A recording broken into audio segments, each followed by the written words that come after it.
हे श्री कृष्ण, राधे राधे भक्तों, आप सबको पता होगा कि हमारे लड्डू गोपाल भगवान श्री कृष्ण का बाल रूप है और हमारे लड्डू गोपाल बहुत ही कोमल हृदय वाले, मृदुल हृदय वाले हैं, जो कि अपने भक्तों पर सदैव कृपा बरसाते हैं।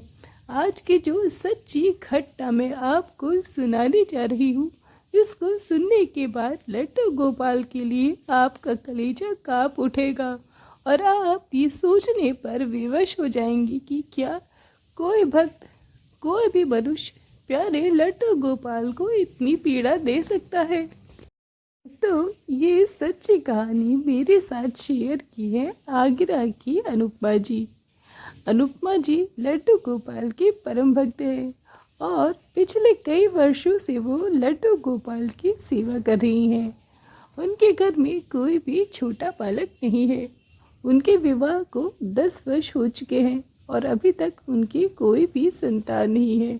अनुपमा जी बताती हैं कि उनके घर में उनके पति और उनके सास ससुर ये चारों लोग रहा करते हैं और उनके पति बहुत ही उग्र स्वभाव के हैं, जो कि हमेशा लड्डू गोपाल की सेवा से चिढ़ा करते हैं और हमेशा अनुपमा को लड्डू गोपाल की सेवा करने पे ताली सुनाया करते हैं।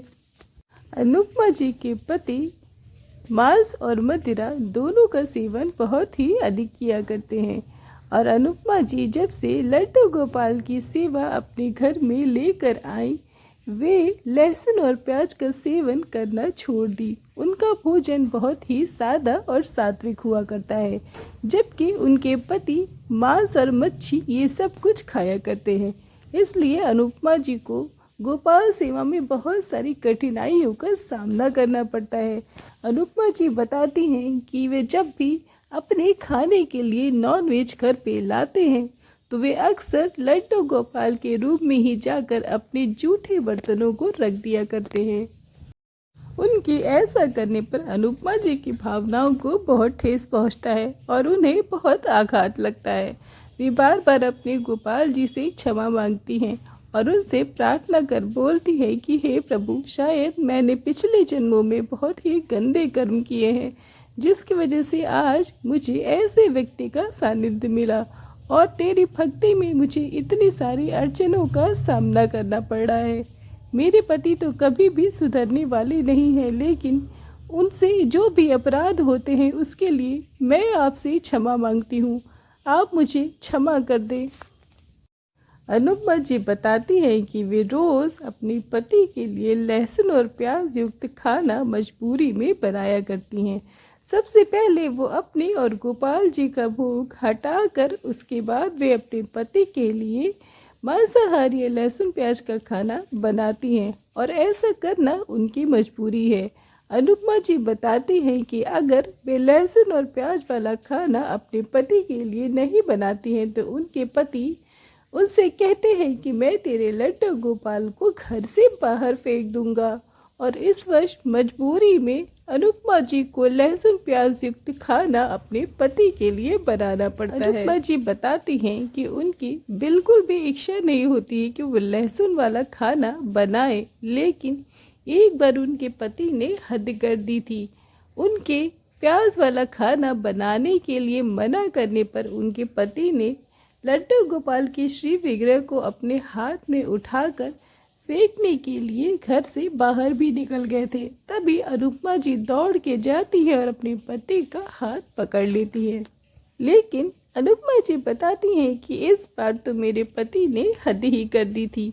पिछले साल जब हमारे घर में उन्होंने नए साल की पार्टी रखी थी, तब उन्होंने मेरे लड्डू गोपाल के साथ इतना गंदा व्यवहार किया जिसकी मैंने कभी कल्पना भी नहीं की और जिसके लिए मैं अपने आप को कभी भी क्षमा नहीं कर सकती। वो दिन आज भी मुझे भूलता नहीं है और भगवान करे ऐसा दिन कभी मेरे जीवन में वापस लौट के ना आए। जिस दिन मेरे बाल गोपाल को इतनी पीड़ा दी गई, मेरे प्यारे लड्डू गोपाल को इतना कष्ट, इतना दर्द दिया गया, वो दिन याद करते मेरे कलेजा कांप जाता है। अनुपमा जी बताती हैं कि पिछले साल मेरे पति ने हमारे घर में ही नए साल की एक पार्टी रखी, जिसके लिए मैंने उन्हें बहुत बार मना किया था, क्योंकि मुझे पता था कि उस पार्टी में घर पे नॉनवेज और शराब ज़रूर होगा और वे अपने सभी ऐसे दोस्तों को घर पे आमंत्रित करेंगे जो नॉनवेज और शराब का सेवन करते होंगे, जिसकी वजह से मेरे लड्डू गोपाल को बहुत तकलीफ़ होगी। लेकिन मेरे पति मेरी एक भी बात नहीं सुने। मैंने अपनी सास से भी कई बार बोला कि माँ जी, आप एक बार इनको समझाने की कोशिश करें कि वो पार्टी घर से बाहर कर ले, लेकिन वो अपने माँ की भी बात नहीं सुने और वही किया जो उनकी मर्जी थी। उन्होंने उस दिन पार्टी में अपने सारे नशेड़ी दोस्तों को घर पे इनवाइट किया और मुझसे मांसाहारी भोजन पकाने के लिए बोला। मैंने अपने पति से बहुत अनुरोध किया कि कृपा करके मुझसे ये काम करने के लिए ना कहे। मुझे दोनों टाइम अपने लड्डू गोपाल को भोग लगाना होता है, लेकिन मेरे पति ने मुझसे जानबूझ के ये काम करने को बोला। मैं उनके सामने गिड़गिड़ाती रही, लेकिन उन्होंने मेरी एक भी बात नहीं मानी और मजबूरीवश मुझसे वो काम कराया। उसके बाद रात में तो उन्होंने हद ही कर दी। हम सब रात के 9 बजे तक खाना खाकर सो गए। मैं और मेरे सास ससुर वो दोनों भी खाना खाकर सो गए। मैंने अपने बाल गोपाल को भी भोग लगाकर रात्रि शयन के लिए तैयार कर दिया। उसके बाद मैं अपने कमरे में सोने चली गई। मेरे सोने के बाद मेरे पति ने मेरे मोबाइल पर फ़ोन कर मुझसे बोला कि तुम अपने कमरे में ही रहना, अब तुम्हारी यहाँ पर कोई भी ज़रूरत नहीं है। हम सब यहाँ पर पार्टी करेंगे और सुबह यहाँ से मेरे सारे दोस्त अपने घर जाएंगे। मैंने उनकी बात पर भरोसा करके अपने कमरे का दरवाज़ा बंद कर लिया, लेकिन आधी रात में एक ऐसी घटना घटी जिसकी मैंने कल्पना भी नहीं की थी। मैं अपने बाल गोपाल को सुलाकर अपने कमरे में लाइट बुझाकर निश्चिंत होकर सो रही थी। तभी मुझे ऐसा प्रतीत हुआ जैसे किसी छोटे बच्चे के रोने की आवाज़ आ रही है, लेकिन मैंने उसे नज़रअंदाज कर दिया। मुझे लगा जैसे ये मेरा वहम है। मैं फिर सोने की कोशिश करने लगी और मेरी आँख लग गई। तभी मैंने एक बहुत बुरा सपना देखा। मैंने स्वप्न में देखा कि मेरे लड्डू गोपाल छत पे बाहर पड़े हुए हैं। उन्हें बहुत ठंड लग रही है और उनके शरीर पर कोई भी कपड़ा नहीं है। बहुत घना कोहरा है और बहुत ठंड है और मेरे लड्डू गोपाल ठंड से ठिठुर कर काँप रहे हैं। उनके दांत कटकटा रहे हैं और वो रोते रोते कह रहे हैं कि मैया, मुझे बहुत ठंड लग रही है, मुझे अपनी गोद में ले लो और कुछ उड़ा लो। लेकिन मैं चाह कर भी स्वप्न में अपने लड्डू गोपाल को नहीं पकड़ पा रही हूँ। इतना बुरा सपना देखकर मैं अचानक से जाग जाती हूँ। मुझे ऐसा प्रतीत होता है जैसे मेरे लड्डू गोपाल किसी कष्ट में है, उन्हें कोई समस्या है। मुझे बार बार अपने लड्डू गोपाल के किसी पीड़ा में होने का अनुभव होने लगता है। मैं तुरंत जागकर कमरे की लाइट जलाती हूँ और दरवाज़ा खोलकर लड्डू गोपाल के रूम की तरफ जाने लगती हूँ। तभी मैंने एक बहुत ही अजीब सा दृश्य देखा। मैंने देखा कि मेरे गोपाल जी के कमरे का दरवाज़ा खुला पड़ा है और लाइट भी जल रही है। तभी मैं अंदर जाती हूँ और देखती हूँ कि मेरे लड्डू गोपाल के सारे सामान इधर उधर बिखरे हुए हैं। उनका दूध और भोग गिरा पड़ा है और उनका आसन खाली है, जो कि उल्टा हुआ है। ये भयानक दृश्य देखकर मैं चौंक जाती हूँ और डर के मारे मेरे मुंह से चीख निकल जाती है, हे मेरे गोपाल, तुम कहाँ चले गए? मैं इधर उधर अपने लड्डू गोपाल को बहुत ढूंढती हूँ और बहुत रोती हूँ, क्योंकि बहुत देर तक ढूंढने के बाद भी मेरे लड्डू गोपाल कहीं नजर नहीं आते हैं। मैं वापस अपने लड्डू गोपाल को ढूंढने के लिए अपनी सास के कमरे में जाती हूँ, लेकिन वहाँ पर भी मेरे गोपाल जी मुझे कहीं नजर नहीं आते हैं। पूरे कमरे में कहीं भी मुझे न तो गोपाल जी दिखते हैं और ना ही उनका कोई वस्त्र, ना ही उनका कोई सामान। मैं बहुत डर जाती हूँ। मुझे लगा जैसे मैं अपने लड्डू गोपाल को खो दूंगी। मेरे प्यारे गोपाल जी कहाँ चले गए? फिर मैं भागी भागी वापस किचन में और स्टोर रूम में अपने लड्डू गोपाल को ढूंढती हूँ, लेकिन मेरे गोपाल जी मुझे कहीं नहीं मिलते।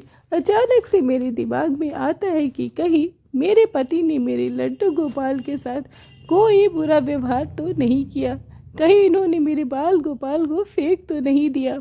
मैं खिड़की खोलकर बाहर झांकने की कोशिश करती हूँ, लेकिन बाहर इतना घना कोहरा था कि मुझे कुछ भी नजर नहीं आता।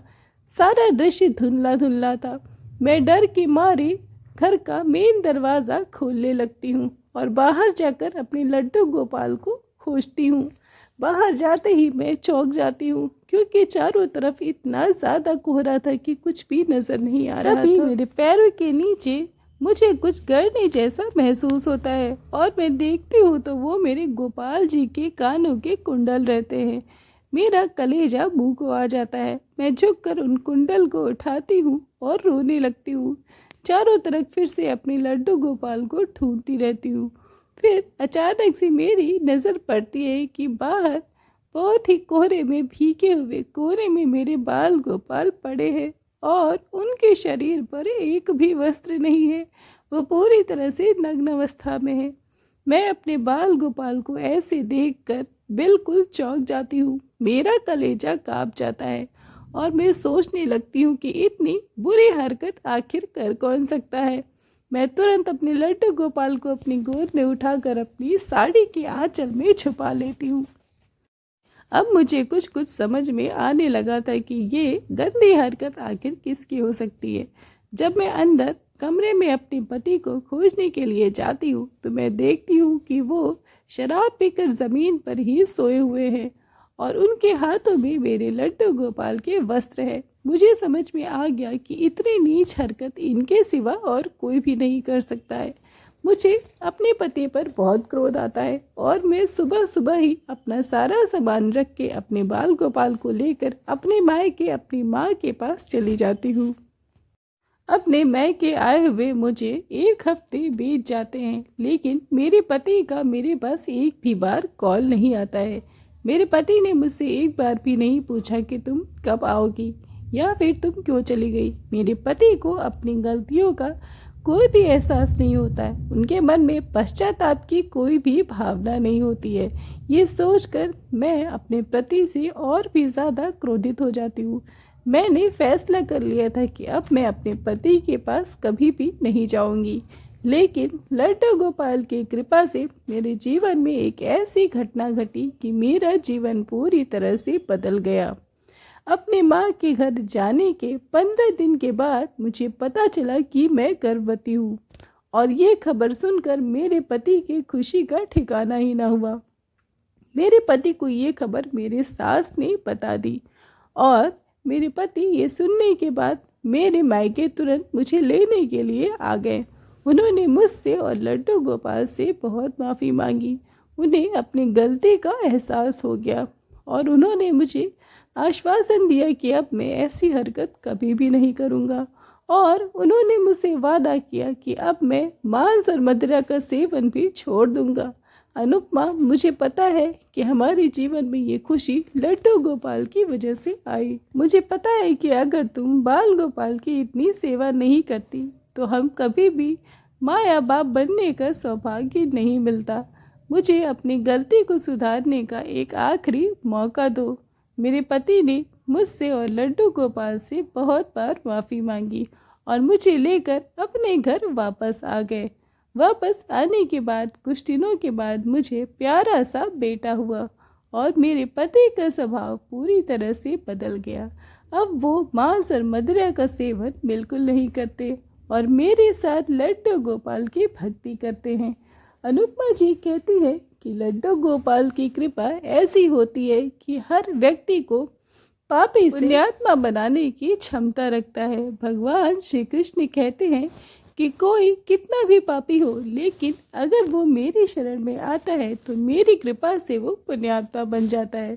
ठीक इसी तरह से अनुपमा जी के पति भी लड्डू गोपाल की कृपा से बिल्कुल बदल गए और अनुपमा जी के जीवन में लड्डू गोपाल की कृपा से एक बहुत ही प्यारा सा पुत्र हुआ। अनुपमा जी कहती हैं कि अगर लड्डू गोपाल की भक्ति मेरे जीवन में नहीं होती तो मैं आज भी उसी नरक में दुख झेल रही होती और ना ही मेरे पति का स्वभाव बदला होता। ये सब तो मेरे लड्डू गोपाल की कृपा से हुआ।